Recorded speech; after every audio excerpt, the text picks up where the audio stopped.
All right, guys, as we continue to cover the bases here, second base, game total. Nick, which one stands out to you?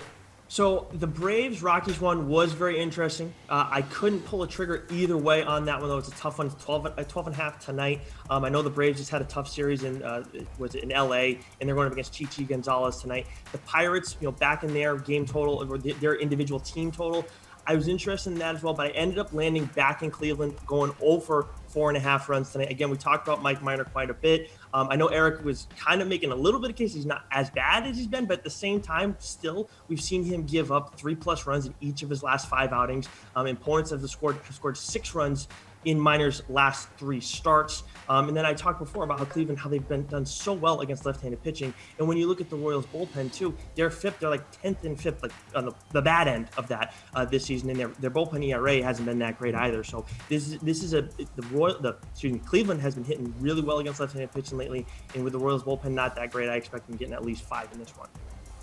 Paul, game total.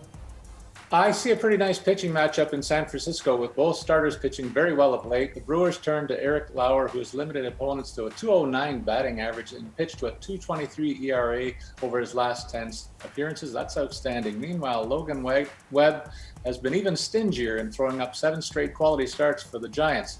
Over his last 10 games, the ERA is 1.6 and a whip of under 1. Is this guy Bob Gibson revisited? There's an old school reference for you, with opposing batters hitting an anemic 209 against him. Throw in the fact that both offenses have struggled in the past week, and I'll take the under 7.5 bet to pay tonight. All right, Erik, how about you?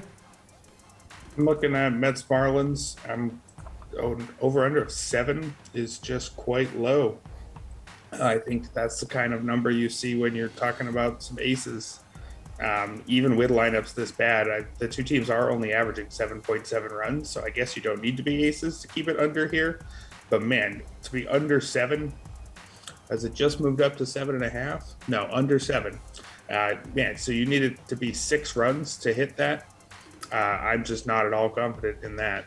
Carlos Carrasco was really bad in his first 4 starts back from a hamstring injury, ERA north of 10. Does have a 3.75 ERA over his last 2, so maybe he's fine. But if you take that whole picture together, just striking out 23% of opposing batters after striking out at least 28% over the last 4 seasons, this is not close to the Carlos Carrasco we've seen for the last several years. Given how many injuries he's dealt with this year, I don't think that's at all a surprise. So he's not the kind of guy I would expect to regularly be leading to game totals below 7. Zach Thompson, on the other hand, 3.16 ERA in his first 13 starts, but doesn't look particularly sustainable to me. FIP is up closer to 4, and his xFIP is up north of 4.5. Doesn't strike out a lot of guys. Not terrible. 20.2% is, though, a few ticks below league average. To go with about league average walk and ground ball rates, so there's really nothing that stands out in his profile, which is to be expected. He's a 27-year-old rookie who was a fringe prospect at best with an ERA north of 4 in the minors. So these just aren't the kind of pitchers that I would expect to hold even offenses this unimpressive to 7 runs or less.